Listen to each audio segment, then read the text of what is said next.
Mul vist on statistiliselt kasulik küsida kohe, et kas sa oled ehitaja? Okei, väga hea. Saime selle eest ära. Kas sa teed oma tööd sees või väljas? Enamasti sees, vahel võib väljas käia. Enamasti sees, vahepeal väljas, okei. Kas sa oled seotud kuidagi majadega? Ei. Okei. Kas sa pead oma töös kandma mingid kaitseriideid? Jah. Okei. Kas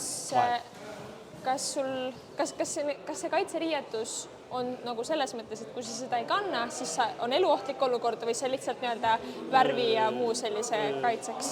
Jah, värvi või muu niisuguse asja kaitseks, jah. Olgu. Kas sa tegeled puiduga või kiviga või mis materjalidega sa tegeled? Enamasti metallidega, kummiga ja niisugust asjadega. Metall ja kumm, okei. Kas see on kuidagi transpordiga seotud? Jah. Mootorratastega? Jah. Autodega? Jah. Okei. Kas sa oled automehaanik? Okei, väga hea.